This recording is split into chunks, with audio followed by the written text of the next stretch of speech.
아이고, 오셨습니까? 오늘도 정겨운 혹보감 이야기 한술 떠가시지요. 구독, 좋아요 꼭 눌러주시면 더 따뜻한 이야기로 보답드리겠습니다. 이야기 출발!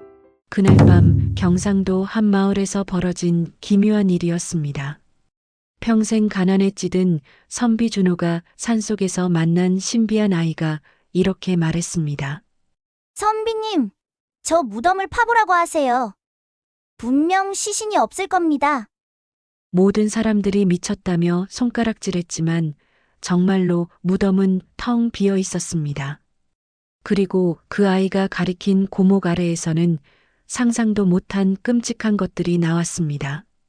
책만 읽던 무능한 선비가 어떻게 하루아침에 마을 최고의 부자가 되었는지, 그 아이의 정체는 무엇이었는지, 지금부터 그 놀라운 이야기가 시작됩니다. 옛날 옛적 조선 중종 때의 이야기입니다. 경상도 어느 작은 마을에 준호라는 선비가 살고 있었습니다. 그는 40이 넘도록 오직 책만 읽어대며 집안 가산을 모두 탕진한 무능한 선비였습니다. 학식은 높았지만 가족의 굶주림 앞에서는 아무런 쓸모가 없었습니다. 아내와 두 아이는 날마다 굶주렸고 준호는 그런 현실을 외면한 채 여전히 책만 들여다보고 있었습니다. 어느 고요한 밤 부엌에서 희미한 소리가 새어나왔습니다. 준호는 발소리를 죽이며 가보았는데 문틈으로 아내가 빈솥에 물만 넣고 끓이려 하는 것이 보였습니다. 아내의 굽은 어깨가 떨리고 있었고 방구석에서는 아이들이 배고픔에 잠을 이루지 못하고 뒤척이고 있었습니다. 여보, 지금 뭘 하는 거요? 아이고, 깜짝이야. 아이들이 배가 고파 잠을 이루지 못하니 끓는 소리라도 들려주려고 했어요. 그래야 마음이 놓이고 눈을 붙일 테니까요. 그 순간 아내의 떨리는 목소리는 준호의 가슴을 확 쥐어짜듯 아프게 들렸습니다. 바로 뒤에서 뒤척이며 칭얼거리는 아이들의 야윈 얼굴이 그의 눈에 확연히 들어왔습니다. 그제야 그는 외면했던 현실의 무게와 가족의 고통이 얼마나 심했는지 뼈저리게 깨달았습니다. 평생을 책에만 묻힌 결과가 고작 가족 하나 지키지 못하는 무능한 선비의 모습이라니 준호는 쓰라린 자책에 사로잡혔습니다. 다음 날 아침 아내는 밥상에 간장과 물만 내어놓으며 깊은 한숨을 쉬었습니다. 에휴, 앞집 정석이는 남의 묘자리 잡아주러 돌아다니며 호의로식한다는데 당신은 평생 책만 보고 앉아서 그런 거 하나 못한단 말이에요? 우리 애들은 뭘 먹고 산단 말이에요? 그건 나침반이 있어야 하는 것이지. 게다가 풍수란. 그건 미신 같은 것 아니겠소? 말을 하면서도 준호는 은근히 아내의 눈치를 볼 수밖에 없었습니다. 아내는 남편의 변명을 듣고는 자리에서 벌떡 일어났습니다. 그녀의 눈에 실망감과 체념이 스쳤고 무언가 결심한 듯 바깥으로 향했습니다. 그럼 나침반만 있으면 나간다는 말씀이지요? 좋아요. 제가 구해올 테니 여기서 꼼짝 말고 기다려요. 아내는 이제 더는 남편의 말만 듣고 있을 수 없었습니다. 기어이 제 발로 나서서 이 고달픈 현실을 바꿔보겠다고 마음먹었습니다. 아내는 마을의 정석을 찾아갔습니다. 정석은 아내의 야윈 얼굴을 보고는 연민을 느꼈습니다. 일찍이 준호가 정석의 부친상에 찾아가 비록 가난했으나 학식으로 예법에 맞게 절차를 알려주어 정석에 큰 도움을 받은 적이 있었습니다. 뿐만 아니라 평소에 어려운 이웃들에게 준호가 선한 마음으로 도움을 주려 했던 것을 정석이 잘 알고 있었습니다. 정석 어르신 실례인 줄 아우나 쓰시던 낡은 나침반 하나라도 제게 주시면 안 될까요? 아니, 준호 부인 아니시오. 귀댁 서방님은 책만 보시는 학자이신데 어찌 나침반을 찾으시는지요? 혹 무슨 연유라도 있으시오? 서방님께서 잠시 길을 나서셔야 할 일이 생겼습니다. 이 막막한 살림에 먹고 살 길이라도 찾아보실 요량이신데 허나 가진 것이 없어 일이 찾아왔습니다. 정석은 흔쾌히 낡은 나침반을 내주었고 아내는 그 낡은 쇠덩이 하나를 마치 귀한 보물인 양품에 안고 집으로 돌아왔습니다. 낡은 나침반을 준호에게 건네자 준호는 멀뚱히 바라보았습니다. 설마 저걸 진짜로 얻어왔단 말인가 싶은 표정이었습니다. 나침반만 있으면 나간다 하셨죠? 자, 이제 나침반을 얻어왔으니 나가셔야지요. 서방님도 이 집 구석을 이대로 두고 볼 수는 없지 않으십니까? 준호는 아내의 거친 손에 들린 낡은 나침반을 보며 비로소 깨달았습니다. 이제 더는 물러설 곳이 없다는 것을 말입니다. 준호가 마침내 결단했습니다. 낡은 보따리를 꾸리고 아내가 가져온 나침반을 조심스레 주머니에 넣었습니다. 그의 얼굴에는 불안과 막막함이 여전히 드리워져 있었으나 아이들과 아내를 생각하니 별다른 도리가 없다고 느껴졌습니다. 하는 수 없이 집 문을 나섰습니다. 아내는 문가에 서서 소리 없이 눈물을 흘리고 있었습니다. 금방 돌아올 거요. 부디 아이들을 잘 보살피고 기다리고 있구려. 그렇게 아내와 아이들과 작별 인사를 하고 준호가 홀로 집을 나섰습니다. 익숙했던 마을길은 낯설게 느껴졌고 그의 가슴 속에는 희망보다는 미지의 두려움이 더 크게 자리 잡았습니다. 허허, 이거 참 길을 나서긴 했으나 풍수에 대한 깊은 학문도 없는 내가 어찌 풍수가 노릇을 한단 말인가? 걱정이로구나. 그렇게 그의 손에 쥐어진 것은 오직 낡은 나침반 하나뿐이었습니다. 비록 풍수에 대한 실질적인 지식과 경험은 없었으나 책으로 다져진 학식 덕분에 말솜씨만큼은 뒤처지지 않았으니 마을에서 벗어날수록 막연히 못할 것도 무엇이겠는가 하는 생각이 들었습니다. 그렇게 며칠을 걸었지만 그에게는 아무런 성과도 없었습니다. 내 이럴 줄 알았으면 책만 읽지 말고 다른 기술이라도 배워둘 걸 그랬어. 준호가 깊은 산속에서 날도 저물어 지쳐 주저앉으려 할 그때였습니다. 저 멀리서 검은 그림자가 보였으니 희미하게 아이의 형상인 듯 했습니다. 저게 뭐야? 사람이야? 짐승이야? 준호는 피곤에 지쳐 환영을 보는가 싶었지만 그림자는 점점 더 또렷해졌습니다. 그는 혹시나 하는 마음에 두려움을 애써 눌렀습니다. 아이고, 선비님. 오십니까? 제가 선비님을 오래도록 기다렸습니다. 준호 앞에 한 아이가 나타났습니다. 8, 9살쯤 되어 보이는 수수한 아이였습니다. 아이는 해맑게 웃으며 준호를 올려다보았습니다. 뭐라? 넌 누구냐? 나를 어찌 알고 여기 있느냐? 예, 선비님을 모시러 왔습니다. 이제부터 제가 선비님의 길을 안내해 드릴 것입니다. 뜻밖의 대답에 준호는 잠시 할 말을 잃었습니다. 이것이 그의 운명을 바꿀 기묘한 인연의 시작이라는 것을 그는 아직 알지 못했습니다. 준호는 아이의 기묘한 언행에 의심을 거두지는 못한 채 길은 멀고 걸음은 지루하여 적적하던 차에 이 아이가 동무라도 되어주면 나쁘진 않겠다 싶었습니다. 아니, 이 산속에 아이가 혼자 나를 기다리고 있었다니 그거 참 희한한 일이군. 뭐 별일이야 있겠냐마는 동무 삼아 함께 다니도록 하겠다. 그는 그렇게 생각했고 결국 아이의 동행을 허락하고 말았습니다. 아이는 준호의 보따리를 능청스럽게 받아 대신 들고 앞장섰습니다. 낡은 보따리를 짊어진 준호보다 아이의 발걸음은 한결 가벼웠습니다. 문득 아이는 길을 걷다 말고 한 무덤가를 향해 잠시 고개를 돌리는가 싶더니 다시 준호의 시선을 피해 앞만 보고 걸었습니다. 그나저나 내 이름은 무엇이냐? 어찌 그리 홀로 산속을 떠도는가? 제게는 따로 이름이 없습니다.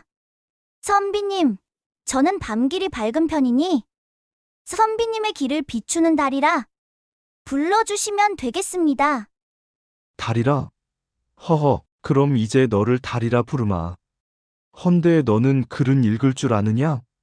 선비님은 평생을 책만 읽었으니 종이 위 글자들이 세상의 전부라 여기실 테지요. 허나 이 세상 이치는 책 속에만 있는 것이 아닙니다. 녀석 참 어린 것이. 세상을 다 아는 척하는구나. 아이는 준호의 말에 태연히 답할 뿐 그의 호기심에는 무신경해 보였습니다. 그의 시선은 늘 길 저편을 향하고 있었으며 준호는 이 아이의 비범함을 어렴풋이 짐작하게 되었습니다. 달아, 같이 좀 가자꾸나. 선비님, 밤이 깊었으니 서두르세요. 명당의 기운은커녕 길조차 제대로 찾지 못하는 자신과 달리 아이는 한 번도 지도를 보지 않고도 마치 익숙한 길을 걷는 듯 길을 안내했습니다. 준호는 어느새 아이의 뒤를 쫓으며 믿고 따르게 되었습니다.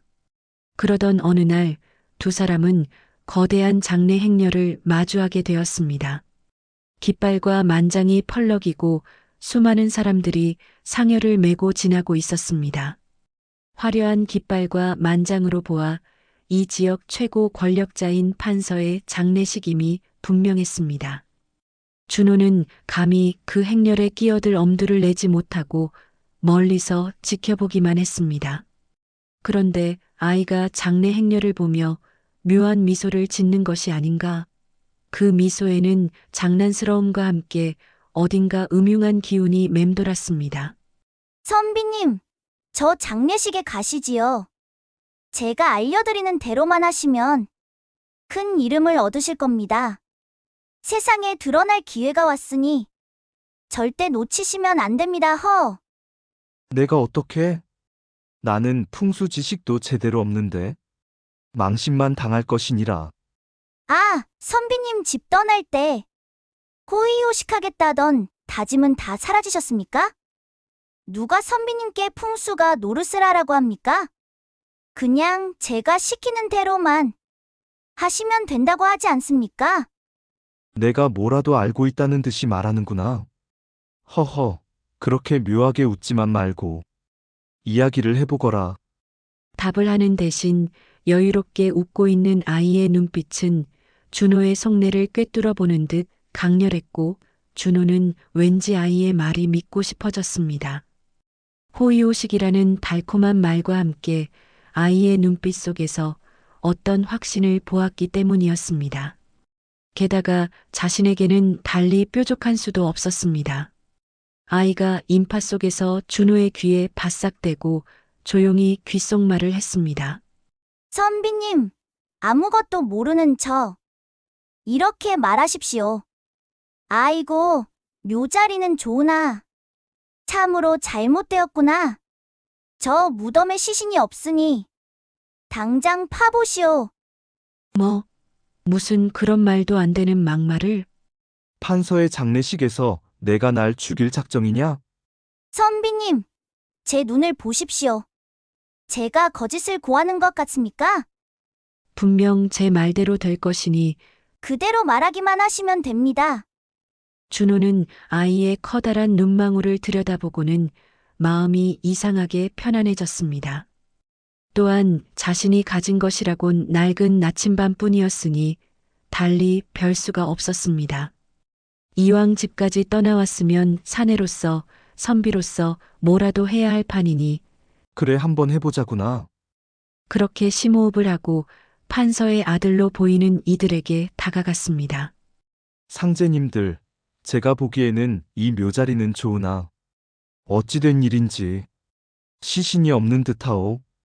준호의 살짝 떨리는 목소리와는 무관하게 판서의 둘째와 셋째 아들은 이야기를 듣자마자 크게 격분했습니다. 그들은 감히 망발을 내뱉은 준호를 당장 죽이려 달려들었습니다. 장례 행렬은 순식간에 아수라장이 되었습니다. 저자가 감히 여기가 어딘 줄 알고 막말을 내뱉는 거야? 그때 마다들이 냉정하게 그들을 제지하며 준호에게 물었습니다. 그의 눈에는 분노와 함께 의심이 서려 있었습니다. 이보시오, 갑자기 나타나서 이런 말을 하는 연유가 무엇인지 모르겠소만 만약 시신이 있으면 어찌할 것이오? 만약 그렇다면 내 목을 당장 치시오. 내가 진정 내 목숨을 걸고 말하니 확인해 보시오. 아이의 조언에 따라 목숨까지 건 대담한 발언에 마다들은 당황했습니다. 준호는 자신이 진짜 풍수가가 된 듯한 기분도 들었지만 한편으로는 얼떨떨하고 과연 이대로 괜찮을까 하는 두려움에 사로잡혔습니다. 당황하던 마다들은 결국 자신의 결단으로 무덤을 파기 시작했습니다. 감히 제 목숨을 내걸며 판서의 장례를 모욕하는구나. 주변의 풍수가들은 비웃으며 준호를 쳐다보았습니다. 그들의 얼굴에는 경멸감이 가득했습니다. 그들은 준호의 목이 달아날 것이라 확신하며 조롱했습니다. 무덤을 파는 시간이 길어지고 준호는 불안에 떨기 시작했습니다. 이거 이러다. 나 진짜 여기서 죽는 거 아닌가? 괜히 저 아이 말 듣다가 죽게 생겼네. 그의 이마에는 식은 땀이 흐르고 심장이 터질 듯이 뛰었습니다. 하지만 아이는 여전히 준호의 뒤에서 태연한 표정으로 지켜보고 있었습니다. 마침내 무덤은 텅 비어 있다는 것이 확인되었습니다. 그 누구도 상상치 못했던 현실의 사람들은 경악했고 준호를 비웃던 풍수가들은 혼비백산하여 불이 나게 달아났습니다. 이 모든 것이 아이의 기묘한 지혜의 덕분이었습니다. 과연 신통한 능력을 가지신 분이십니다. 부디 저희 아버님의 시신을 찾아주시오. 내 평생 은혜를 잊지 않겠소. 목숨을 걸었던 도박이 성공으로 돌아오자 준호는 이제 학자 준호가 아닌 신통한 풍수가로 온전히 인정받게 되었습니다. 그의 마음속에는 얼떨떨함과 함께 알 수 없는 희열이 올랐습니다. 이제 나도 우리 애들하고 마누라 호강 좀 시켜줄 수 있는 거 아닌가? 기분 좋은 상상에 준호가 아이를 조용히 불렀습니다. 아이는 태연하게 준호에게 다가왔습니다. 달아, 시신이 어디에 있는 줄 진정 알고 있었느냐? 선비님, 이제 저를 따르십시오. 진정한 시신은 저기 참새가 앉아있는 저 바위 밑에 있습니다. 걱정 말고 파보라 하십시오. 준호는 아이의 말에 따라 판서 집안의 사람들에게 바위 밑을 파보라 제시했고 그곳에서 마침내 판서의 시신이 발견되었습니다. 사람들은 준호의 능력에 감탄하며 경외감을 표했습니다. 준호는 아이가 알려준 대로 사람들에게 설명했습니다. 이곳은 도망터라 시신이 잠시 도망을 갔던 것입니다. 이제 시신을 이 자리로 모셔야만 기운이 돌아올 것입니다. 그의 목소리에는 이제 제법 자신감이 실려 있었습니다.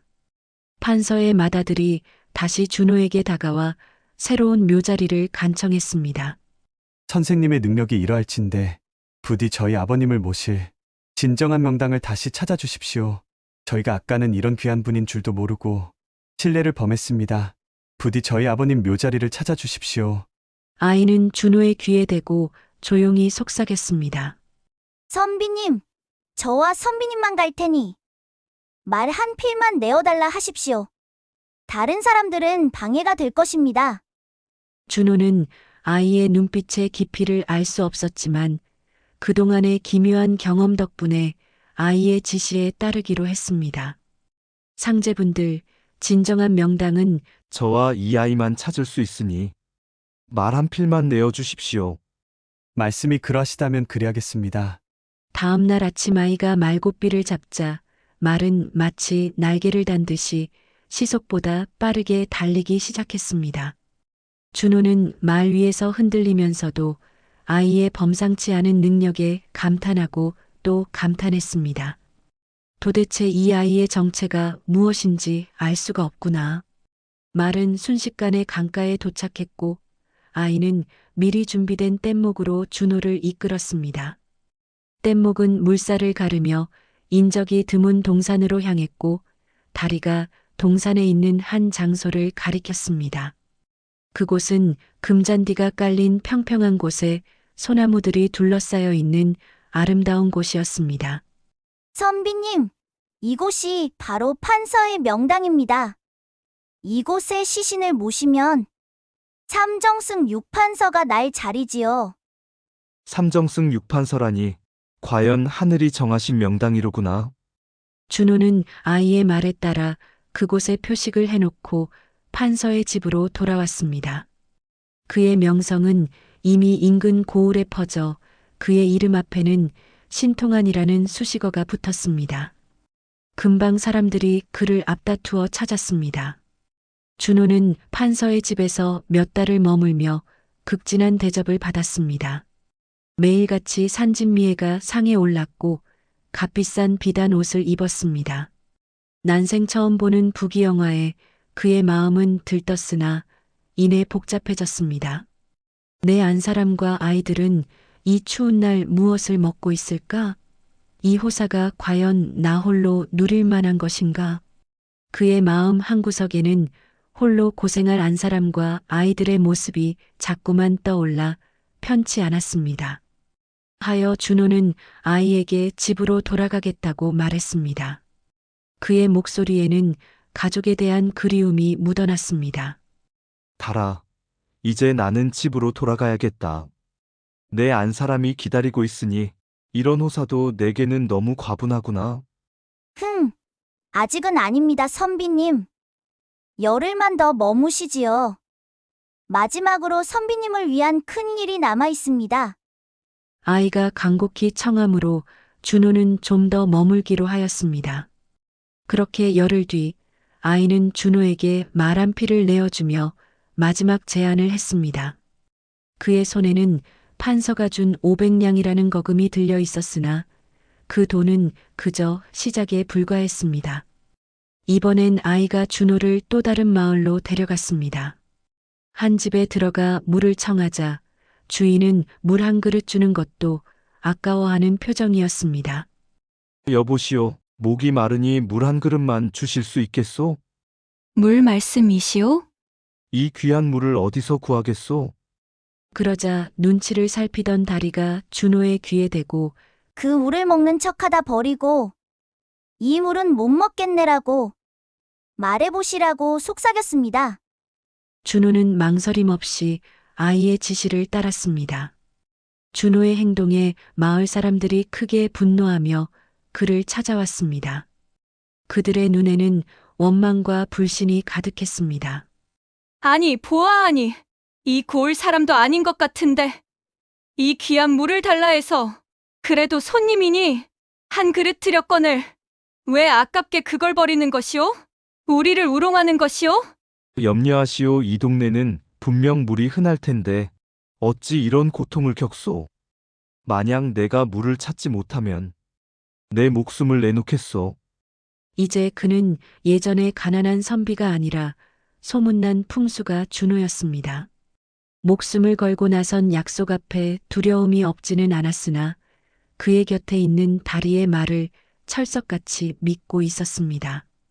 지난날 학문만 탐하던 자신과는 달랐으니 그는 이 마을의 오랜 고통을 진정으로 해결하고자 결심했습니다. 다리는 준호 옆에서 고목을 넌지시 바라보며 조용히 준호의 옷깃을 당겼습니다. 준호는 아이의 눈빛에서 고목 아래에 진실이 숨겨져 있음을 읽어냈습니다. 마을 사람들, 이 오래된 고목이 바로 이 마을의 물을 가로막는 근원이요. 이 나무를 베어 뿌리째 태워야만 물이 솟아날 것이요. 아니, 그게 무슨 말씀이오? 저 나무는 우리 마을을 지켜주는 수호목이오. 감히 그걸 베라고 하시오? 옳소. 저 나무를 베는 것은 우리 마을을 망하게 하는 짓이오. 절대로 안 돼요.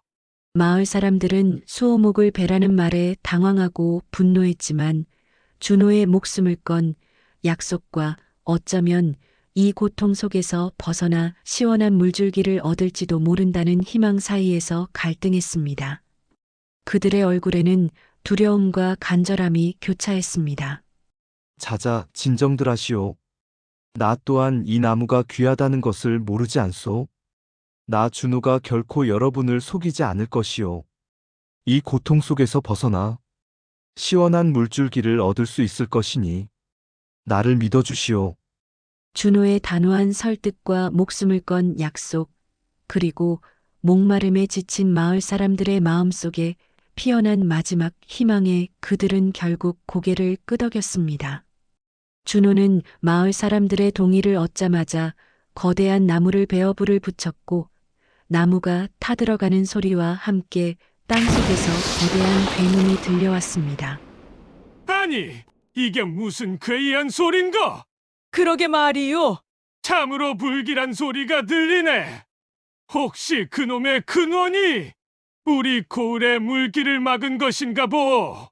나무가 완전히 타버리자 그 뿌리 밑에서 차가운 물줄기가 힘차게 솟구쳤습니다. 모두가 환호하려는 찰나 검은 연기 속에서 섬뜩한 형체가 꿈틀거렸습니다. 순간 사람들은 숨을 삼켰습니다.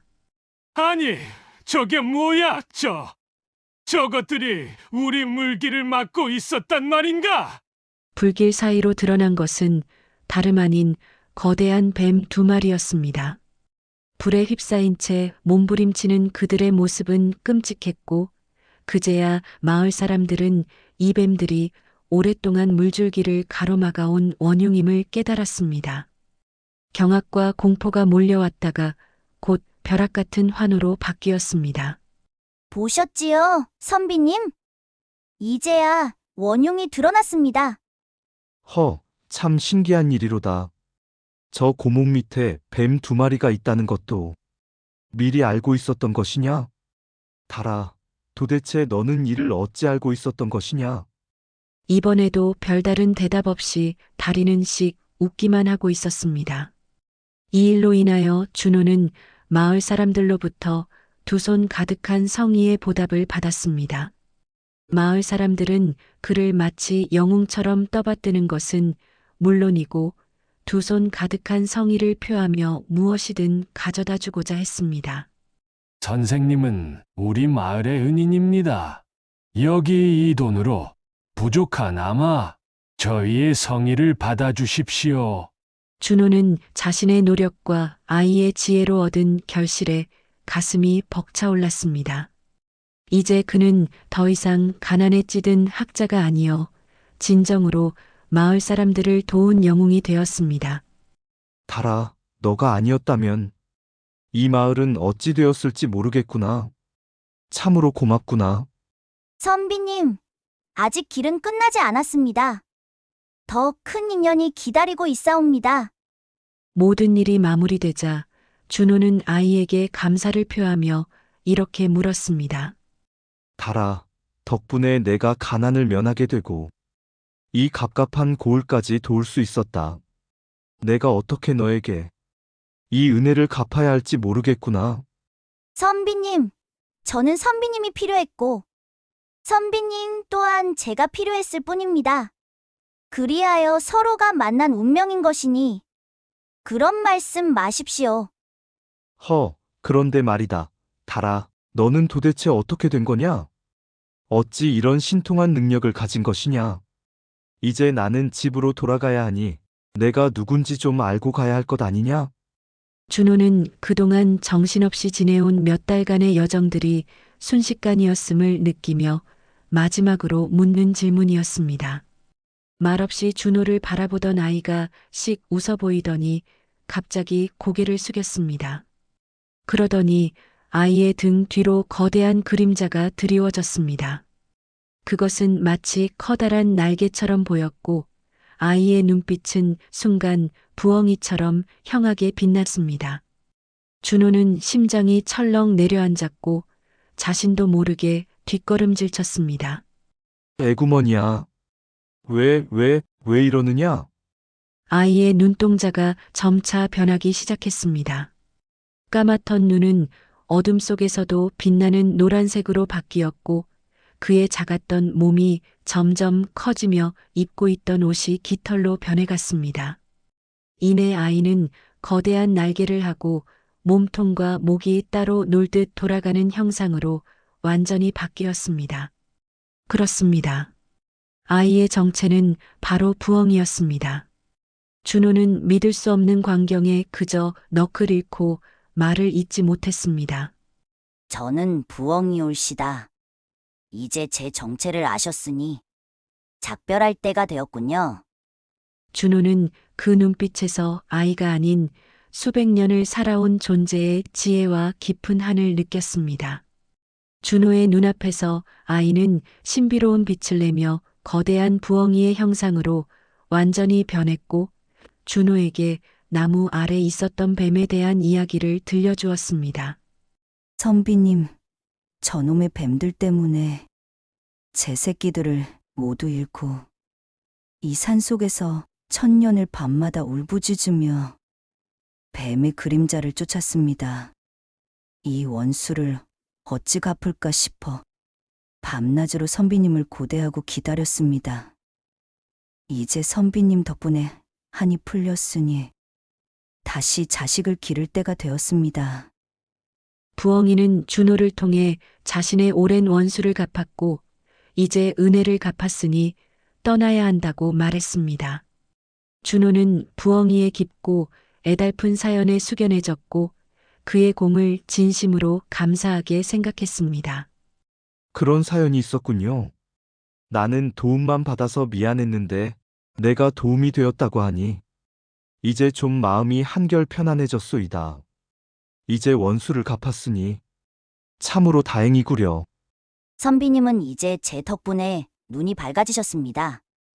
허나 세상 사람들이 볼 때는 눈 뜨고도 아무것도 보지 못하는 당님인 척해야 할 것입니다.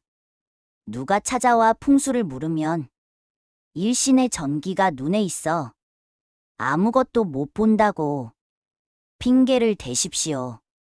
그러면 평생 부유하게 잘 살 것입니다. 허나 그 을을 홀로 탐하지 마시고 어려운 이웃을 돌아보는 데 사용하십시오. 부엉이는 준호에게 자신의 능력에만 의지하지 않고 겸손함과 지혜로 삶을 살라는 마지막 가르침을 주었습니다. 그리고 그것이 진정한 부와 명성을 지키는 길임을 일러주었습니다.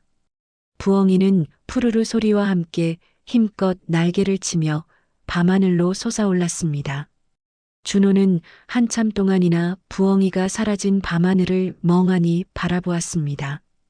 그의 옆에는 이제 아무도 없었으니 그는 첫걸음을 떼던 몇 달 전이 생각났습니다. 나침반 달랑 하나 들고 떠났건만 수중에는 1000냥도 훨씬 넘는 돈이 들어왔고 부엉이가 아이로 변하여 원수를 갚았으니 잠시 꿈을 꾼 게 아닌가 하는 생각이 들었습니다. 글 공부만 했던 내게 이런 일이 생길 줄 누가 알았을까? 이제 얼른 마누라와 애들 보러 집으로 돌아가야겠다. 준호는 그렇게 감회에 젖은 채 새로운 희망을 품고 말을 타고 집으로 돌아갔습니다. 그의 마음은 새로운 삶에 대한 기대감으로 가득 차 있었습니다. 기적 같은 귀향. 이틀을 꼬박 달려 마을에 도착한 준호는 자신의 낡은 초가집이 있던 곳을 가보니 어찌된 일인지 집은 온데간데 없어지고 만 것이었습니다. 준호는 당황하여 그 자리에서 한참을 둘러보았습니다. 식구들이 기다리다가 다 굶어 죽었단 말인가? 준호는 절망스러운 마음에 동네 아이들에게 물었습니다. 여기 살던 사람들은 다 어디 갔는지 아느냐? 여기 살던 분들은 저기 저 큰 기와집, 저 집에 이사 갔어요. 참 그 집 잘 됐지요. 아이들이 가리키는 큰 기와집 쪽으로 가보니 집 밖에는 하인들이 왔다 갔다 하고 있었습니다. 그들은 동네 사람들이 하인으로 부리는 이들이었습니다. 그들이 준호를 발견하고는 허둥지둥 달려왔습니다. 아이고, 날이 이제 오십니까? 이제 오십니까? 하인들의 말 안에서 준호 부인이 부랴부랴 쫓아나왔습니다. 부인은 준호를 보자마자 기쁨과 감격에 겨워 눈물을 흘리며 품에 안겼습니다. 서방님, 무사히 오셨어요? 고생 많으셨죠? 어서 집으로 들어오셔요. 준호는 여전히 이 집이 어째서 이렇게 되었나 하는 생각으로 가득했습니다. 부인이 준호를 이끌고 집 안으로 들어갔고 벽장문을 딱 열더니 설계도를 내놓았습니다. 서방님이 보내신 설계도대로 집이 되는가 모르겠어요. 한번 돌아보셔요. 부인은 설계도를 준호 앞에 딱 갖다 놓았습니다. 준호가 보니 참 설계도대로 집이 지어져 있었습니다. 그는 일부러 부인에게 물었습니다. 이 설계도는 누가 보냈더란 말이오? 그러자 준호 부인은 이렇게 설명해 주었습니다. 판서댁에서 몇 달을 머물며 서방님의 명성이 높아진 덕에 판서댁 아드님들께서 이런 큰 은혜를 베풀어 주셨답니다. 서방님의 이름으로 돈과 함께 설계도를 보내주시어 그대로 옮겨 살라는 모든 준비를 해주셨으니 이 모든 게 서방님 덕분이지요. 그 뒤에 돈 500냥이 실려 내려왔다는 이야기도 덧붙였습니다. 판서댁이 준호의 명성에 감복하여 은혜를 베푼 것이 맞으나 이 모든 것은 판서댁의 마음을 미리 헤아려 아이가 손수 꾸민 계략이었습니다. 아이는 준호가 자신을 끝까지 믿고 따라준 것에 보답하고자 풍수사 준호의 명성을 이용하여 이 모든 것을 조용히 준비해 두었으니 평소 준호가 남을 돕는 덕으로 얻은 것이었습니다. 그렇게 그 마을에서는 준호가 제일 가는 부자가 되었습니다. 그래서 대대손손 부자 노릇을 하되 자신이 없이 살아봤기에 아무것도 없는 사람들을 보조해주고 이웃을 돕는 일에 앞장섰습니다. 그리하여 그의 자손들은 대대손손 번영을 누렸고 그의 이야기는 오랫동안 사람들의 입에서 입으로 전해지게 되었습니다. 여러분도 오늘 이 신비로운 조선시대 이야기를 재미있게 시청하셨다면 구독과 좋아요 부탁드립니다.